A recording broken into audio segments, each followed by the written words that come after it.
काही दिवसांआधी CBSEनी 9वीच्या टेक्स्टबुकमध्ये डेटिंग आणि रिलेशनशिपबद्दल एक चॅप्टर ॲड केला आहे. त्यात कॅटफिशिंग, घोस्टिंग, सायबर बुलिंग या सर्व टर्म्सच्या डेफिनेशनसुद्धा समजवल्या आहे.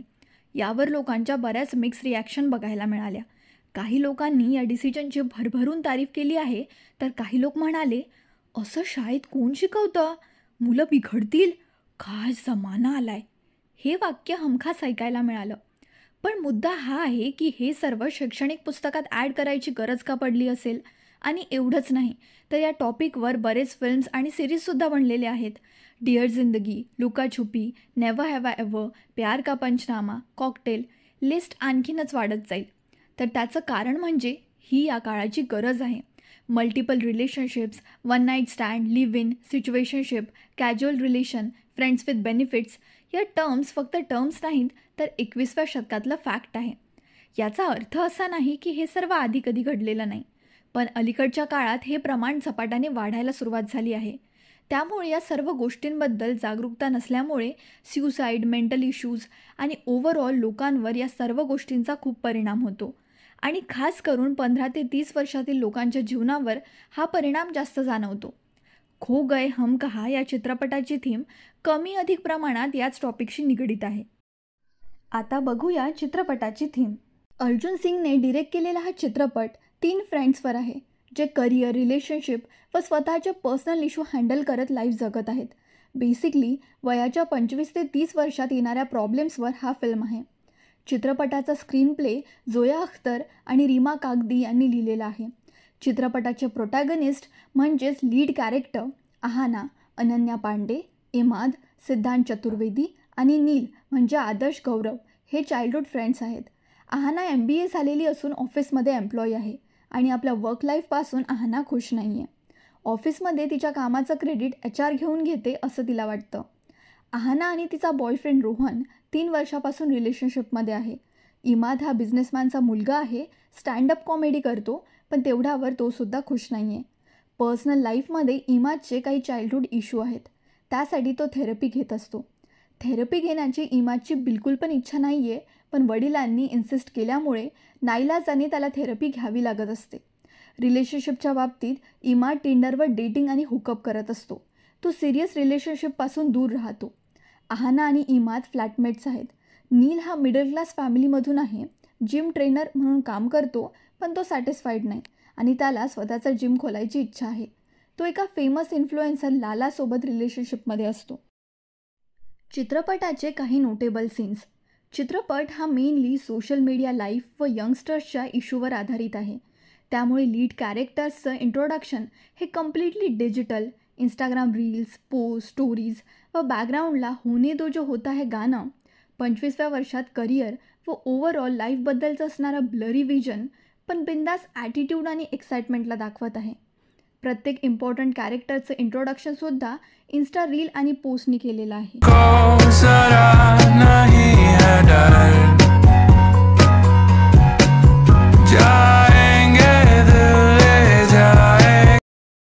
अनेक सीनमध्ये इमाद स्टँडअप करताना किस्से ऑडियन्सला सांगताना दिसतो. पॅरलली इमाद सांगत असलेल्या सेम स्टोरीजच्या ॲक्टिव्हिटीचे सीन रिअल लाईफमधून कसे इन्स्पायर्ड आहेत ते दिसतात. अगर हमें किसी का प्रोफाइल दिखता है who has a life that we aspire to have, हम उसे इंस्टेंटली फॉलो कर लेते हैं. किसी का प्रोफाइल देख के हम रोज इनसिक्योर और डिप्रेस होने वाले हैं, but we are willingly following it.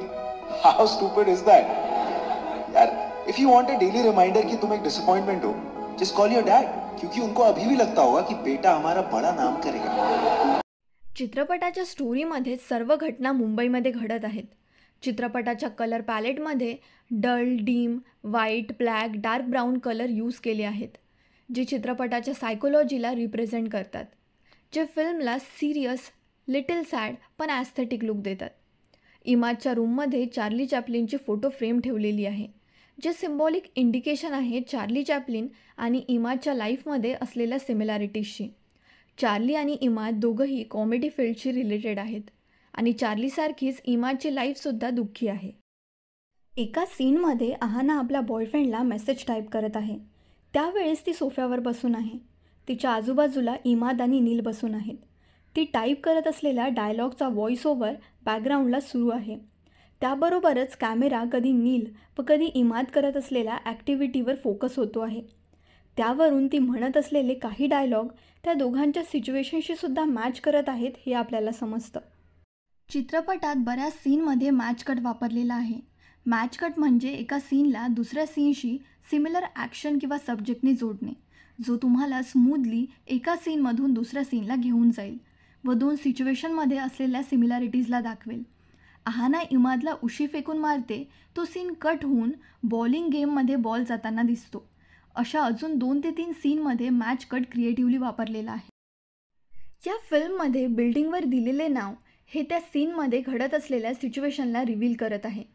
एका सीनमध्ये नील आणि इमादचं भांडण होतं आणि नील तिथून निघून जातो, तेव्हा हाईड अवे हे बिल्डिंगवर लिहिलेलं दिसतं. नीलच्या घरावर रूट्स हे नाव नील हा लाईफच्या रूटशी कनेक्टेड नाही आहे हे इंडिकेट करतं. इमाद टिंडर डेटला सोडून निघून जातो तेव्हा त्या बिल्डिंगवर सुद्धा विदा हे नाव दिसतं. हे नाव इमादच्या पुढच्या ॲक्शनला म्हणजेच तो पुन्हा तिला कधीच भेटणार नाही हे इंडिकेट करतं. एका सीनमध्ये अहाना व तिचे ऑफिसमेट अहानाच्या बॉयफ्रेंडची सोशल मीडिया पोस्ट चेक करत असतात. तो सीन आपल्याला बर्ड आय व्ह्यू अँगलनी दाखवला आहे.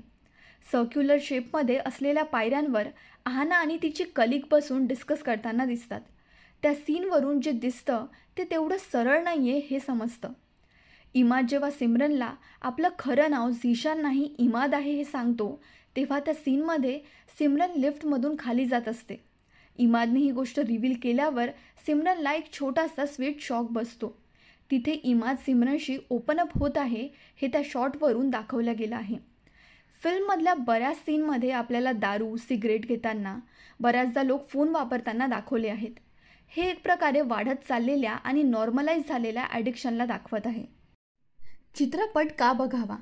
चांगल्या चित्रपटांची वन ऑफ द क्वालिटी ही असते की ते प्रेझेंट टाईमशी रिलिव्हंट असतात. खो गए हम कहा या चित्रपटात सोशल मीडिया, बदलती करिअर लाईफ आणि रिलेशनशिपचे स्वरूप आपल्याला बघायला मिळेल. चित्रपटातील रिअलिझम डिस्प्ले हे या फिल्मला अजूनच रिलेटेबल आणि इम्पॅक्टफुल बनवतं. आर्टमध्ये रिअलिझम डिस्प्ले म्हणजे काय तर जी गोष्ट जशी आहे तिला त्याच प्रकारे बघणे आणि दाखवणे. यात चित्रपटात real life brands Gucci, Bodes beauty, mobile apps, Tinder, Zomato, KFCला डिरेक्टली दाखवणे असो किंवा छोट्या छोट्या डिटेल्स जसं सिग्नेचर, अहानाने बनवलेला बिझनेस प्लॅन, सोशल मीडिया प्रोफाईलवरील टॅग, मेसेजेस, मुंबईतील रिअल लोकेशन, फ्लॅट नंबर, व्यक्तीचे पूर्ण नाव आणि रिअल लाईफ सेलिब्रिटीजचा संदर्भ दाखवणे या सर्व गोष्टी येतात. चित्रपटातील गाणी कॅची, अपबीट आहेत जे यंग जनरेशन स्पिरिटला सुटेबल आहे. आणि सर्वात महत्त्वाचं जे मी तुम्हाला प्रत्येक व्हिडिओमध्ये सांगते, चित्रपट हा अनुभवण्यासाठी असतो. तर नक्की बघा, बघूनच तुम्हाला याचा खरा एक्सपिरियन्स घेता येईल.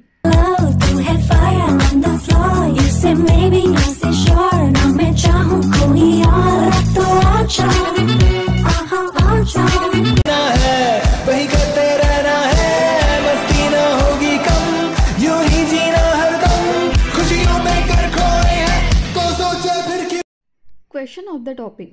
या फिल्ममध्ये लाला या कॅरेक्टरचं पूर्ण नाव काय असतं आणि या चित्रपटात कोणत्या रिअल लाईफ स्टँडअप कॉमेडियन्सची नावं घेतलेली आहे? उत्तर कमेंट बॉक्समध्ये नक्की कळवा. Now it's time for bonus information. मागच्या व्हिडिओमध्ये मी तुम्हाला पिफ आणि इफबद्दल सांगितलं होतं. त्याचप्रमाणे येत्या जूनला 18 मिफ म्हणजे मुंबई इंटरनॅशनल फिल्म फेस्टिवल 15 ते 21 जून या कालावधीत होणार आहे. हा नॉन फीचर फिल्म फेस्टिवल आहे जिथे तुम्हाला वेगवेगळ्या स्टोरीज, कल्चर आणि पर्स्पेक्टिव्ह असणारे शॉर्ट फिल्म्स, डॉक्युमेंटरीज आणि ॲनिमेशन बघायला मिळतील. तर आजच रजिस्टर करा आणि फेस्टिवल अटेंड करायला विसरू नका. लिंक डिस्क्रिप्शन बॉक्समध्ये दिलेली आहे.